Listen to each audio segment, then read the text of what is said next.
हाँ, तो मैं आपको बता रहा था कि मोहम्मद बिन कासिम अपनी सेना लेके सिंध पर जाता है और वहां उस मंदिर का देशद्रोही पुरोहित मोहम्मद बिन कासिम से मिल जाता है। और दोस्तों, इस मंदिर का जो देशद्रोही पुरोहित होता है और वो इस मोहम्मद बिन कासिम से मिल जाता है, सिंध के मंदिर का देशद्रोही पुरोहित मोहम्मद बिन कासिम से मिल जाता है। और ये जो देशद्रोही पुरोहित है, ये देशद्रोही पुरोहित कहता है कि मोहम्मद बिन कासिम, जब तक इस मंदिर का ताबीज बंदा लाल झंडा लहराता रहेगा तब तक सिंध पर कोई भी विजय प्राप्त नहीं कर सकता है। ये इस मंदिर का क्या है, चमत्कार है। दोस्तों, ये मंदिर 120 फीट ऊंचा था। कितने फीट ऊंचा था? 20 फीट ऊंचा था। और उस मंदिर पर 8 फीट का एक लाल झंडा था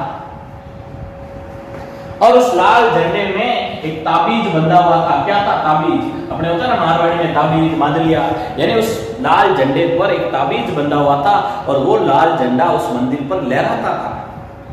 लेकिन देशद्रोही पुरोहित ने सारा राज बता दिया कि जब तक ये लाल झंडा इस मंदिर पर ऐसे ही लहराता रहेगा तब तक सिंध का कोई भी बाल भी बांका नहीं कर सकता है। इस बात का पता चल गया मोहम्मद बिन कासिम को। मोहम्मद बिन कासिम के ओहो आ बात है गई। तब मोहम्मद बिन कासिम के पास एक हथियार था जिसका नाम है मंजनिक। क्या? कौन सा हथियार था? मंजनिक। मंजनिक नामक हथियार से मोहम्मद बिन कासिम ने उसको छोड़ा और वो लाल झंडा वहां से हट गया। लाल झंडा गिर जाता है मंदिर से। जैसे ही लाल झंडा गिर जाता है, सिंध के जितने भी लोग थे, सिंध की प्रजा थी, दाइर सैन थे, वो सब डाउन हो गए। सिंधवासी घबराने लगे कि यार ये लाल झंडा इतने सालों से है, कभी नहीं गिरा और आज ये लाल झंडा गिर गया, अब हमारा विनाश हो जाएगा, अब हमारा अंत आ जाएगा। लेकिन दोस्तों, इस लाल झंडे का जो भेद दिया था, वो जो भेद दिया था इस देशद्रोही पुरोहित ने दिया था। किसने दिया था? देशद्रोही पुरोहित ने वो सारा भेद दिया था। अब मोहम्मद बिन कासिम ने सिंध के अंदर 17 वर्ष से अधिक लोगों को मारना शुरू कर दिया। सिंध के 17 वर्ष से जो अधिक लोग थे उनको मारना शुरू कर दिया मोहम्मद बिन कासिम ने। पीछे छोटे छोटे बच्चे और उनकी जो माताएं और महिलाएं उनको छोड़ता गया और 17 वर्ष से अधिक जो पुरुष थे उनको मारता गया और सिंध का सारा धन लूटने लगा। सिंध का सारा धन लूटने लगा और धन का जो 5वां हिस्सा था वो मोहम्मद बिन कासिम किसके पास भेजता गया? हज्जाज के पास भेजता गया। यानी सारा जो धन था, उस धन का जो 5वां हिस्सा था वो मोहम्मद बिन कासिम ने किसके पास भेजा? दोस्तों, हज्जाज के पास भेजा। और ये जो युद्ध था, इस युद्ध का नाम है रावर का युद्ध। कौन सा युद्ध है? रावर का युद्ध, जो 712 ईस्वी के अंदर ये युद्ध हुआ था, रावर का युद्ध। और इस युद्ध के अंदर दाइर सैन युद्ध करते हुए आ रहा था और दाइर सैन अपने हाथी पर सवार था।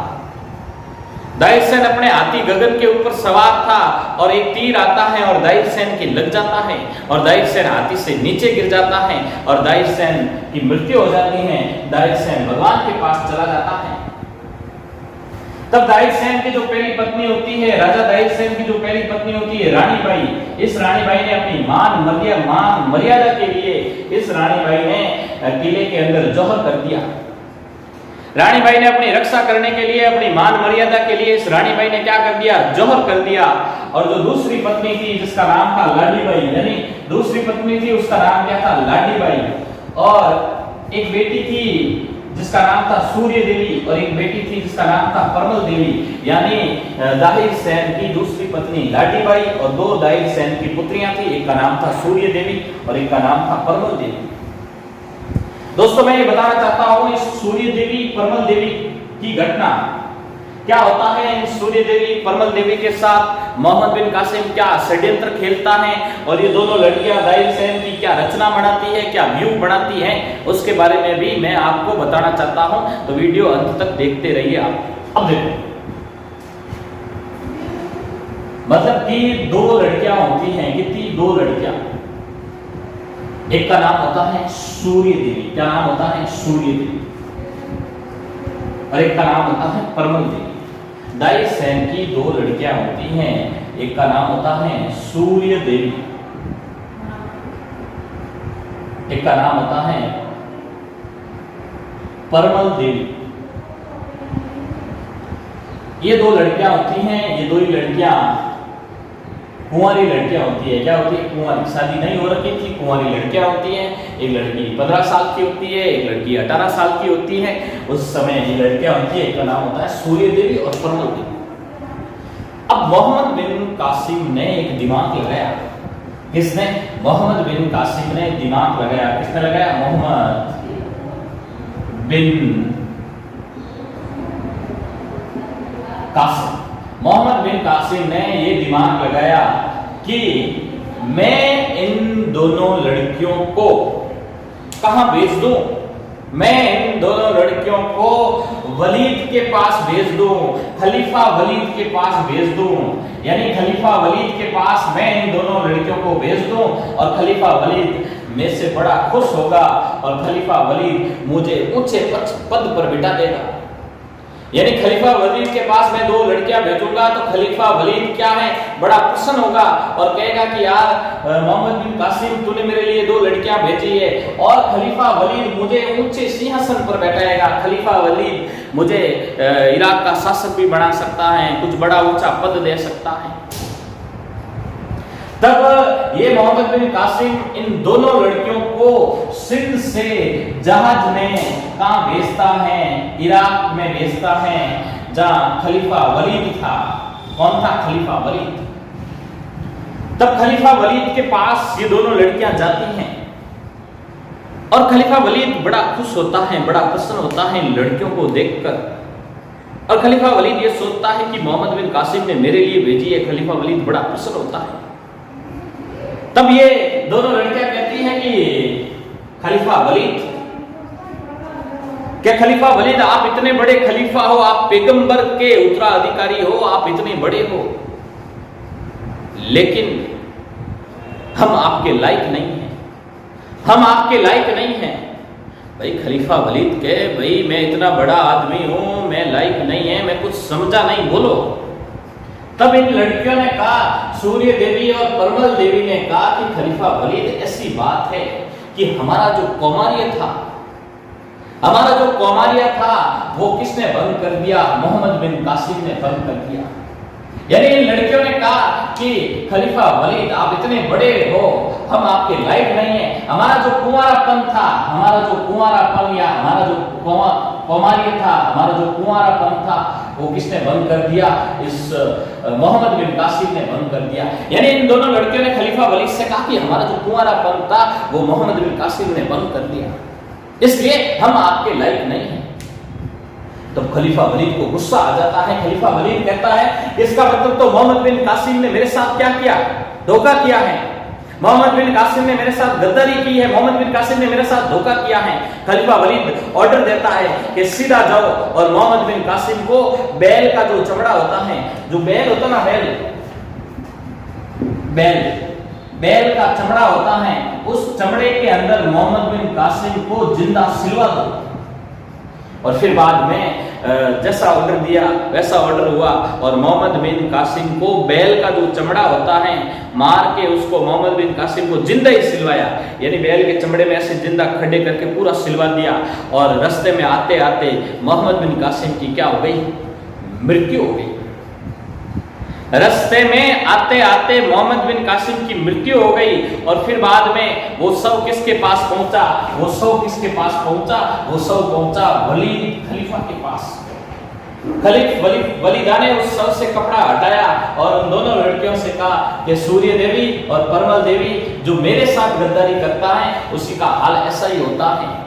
और जैसे ही सूर्य देवी और परमल देवी ने मोहम्मद बिन कासिम का शव देखा, सूर्य देवी और परमल देवी ने मोहम्मद बिन कासिम का शव देखा और वो दोनों लड़कियां बड़ी प्रसन्न हुई। और फिर बाद में इन दोनों लड़कियों ने कहा कि खलीफा वलीद हमने मोहम्मद बिन कासिम पर मिथ्या दोष लगाया है।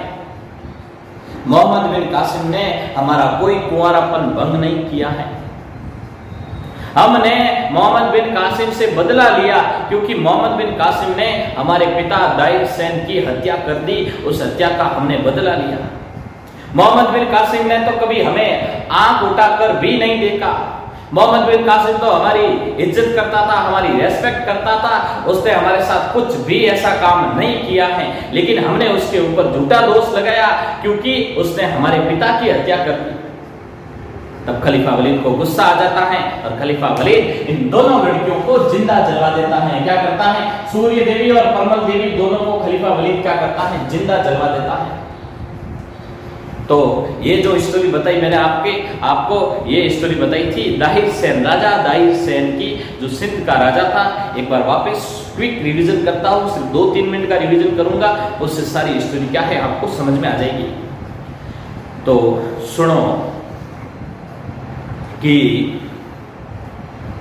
सिंधी डाकुओं ने 711 ईस्वी में एक अरबी जहाज को लूट लिया। इस बात का पता इराक के गवर्नर हजाज को चलता है। इराक का गवर्नर हजाज खलीफा वलीद से अनुमति प्राप्त करता है कि कोई सिंध है, वहां के डाकुओं ने अपने अरब जहाज को लूट लिया है और फिर उसका आक्रमण करना चाहिए, उसके ऊपर सेना भेजनी चाहिए। तब दोस्तों खलीफा वलीद ने अनुमति दे दी कि जाओ वहां सेना भेजो, वहां आक्रमण करो और उनको सबक सिखाओ, सिंध वाले लोगों को सबक सिखाओ। उस समय सिंध का राजा था दाहिर सेन। ठीक है, फिर उसके बाद में इराक के राजा गवर्नर हजाज ने अपने 2 सेनापतियों को भेजा। एक का नाम था उबैदुल्ला, एक का नाम था बुदैर।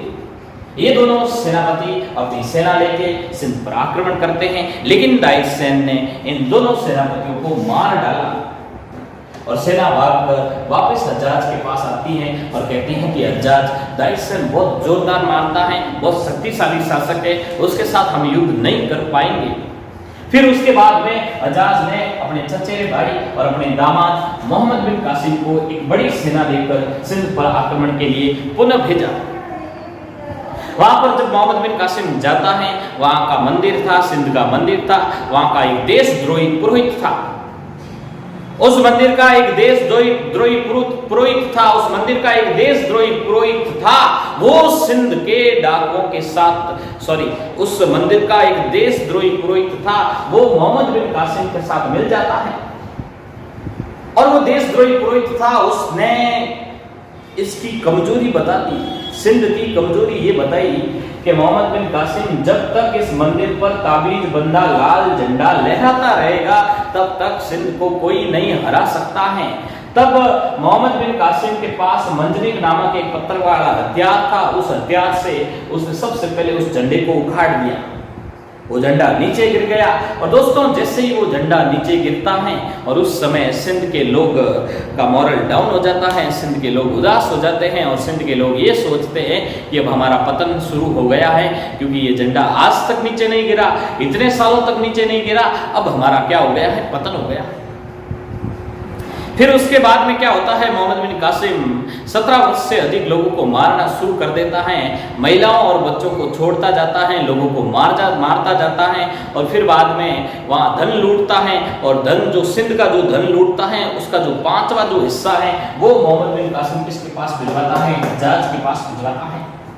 ये जो युद्ध था, रावर का युद्ध था, 712 ईस्वी में हुआ था और दाहिर सेन अपने हाथी के ऊपर सवार था और तीर आकर लगता है दाहिर सेन के, दाहिर सेन नीचे गिर जाता है, दाहिर सेन की मृत्यु हो जाती है। दाहिर सेन की जो पहली रानी थी जिसका नाम था रानी बाई, क्या नाम था? रानी बाई।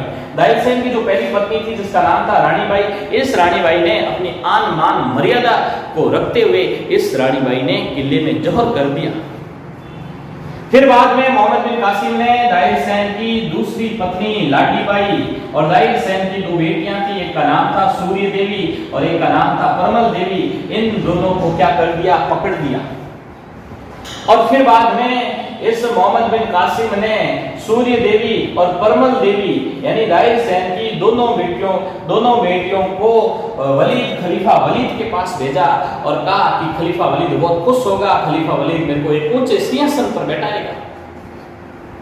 लेकिन जब ये उनके पास भेजता है और वलीद आता है तब ये कहती है, सूर्य देवी और परमल देवी कहती है कि खलीफा वलीद रुको, आप इतने बड़े खलीफा हो, वलीद हो, पैगंबर के आप उत्तराधिकारी हो, लेकिन हम आपके लायक नहीं हैं। क्यों लायक नहीं है? क्योंकि हमारा जो कुंवारापन था वो आपके जो सेनापति था मोहम्मद बिन कासिम, उसने क्या है? भंग कर दिया, इसलिए हम आपके लायक नहीं हैं। ऐसे करके खलीफा वलीद बड़ा क्या होता है, बड़ा गुस्सा होता है। खलीफा वलीद गुस्सा होता है कि मोहम्मद बिन कासिम ने मेरे साथ धोखा किया। और फिर बाद में खलीफा वलीद ने यह अनुमति दी कि जाओ और मोहम्मद बिन कासिम को बैल के चमड़े में जीवित सिल दो। और फिर बाद में मोहम्मद बिन कासिम को बैल के चमड़े में जीवित सिल दिया गया। और फिर बाद में मोहम्मद बिन कासिम की मृत्यु हो जाती है और फिर उसका शव कहाँ लाया गया, खलीफा वलीद के पास लाया गया और शव से कपड़ा हटाया गया। और खलीफा वलीद ने कहा उन दोनों लड़कियों से कि जो हमारे साथ गद्दारी करता है हम उसका यही हाल करते हैं। लेकिन बाद में इन दोनों लड़कियों ने कहा कि ऐसी बात है खलीफा वलीद, इन दोनों लड़कियों ने कहा कि ऐसी बात है खलीफा वलीद, हम तो ऐसे ही बोल रहे थे, हमने अपने पिता की हत्या का क्या लिया, बदला लिया। हमने अपने पिता की हत्या का बदला लिया और बल्कि इसने हमारा कोई कुंवारापन बंद नहीं किया था, इसने हमें कभी भी आंख उठाकर भी नहीं देखा और ये हमारी रेस्पेक्ट करता था, इसने हमारे साथ ऐसा कोई भी काम नहीं किया। और फिर बाद में मोहम्मद में ये खलीफा वलीद वापस गुस्सा होता है, इसने इन दोनों लड़कियों को जिंदा जलवा दिया था। तो ये स्टोरी थी दाइद शहर अरबों के आक्रमण के बारे में। ये स्टोरी मैंने आपको बताई है। बहुत बहुत धन्यवाद आप लोगों का।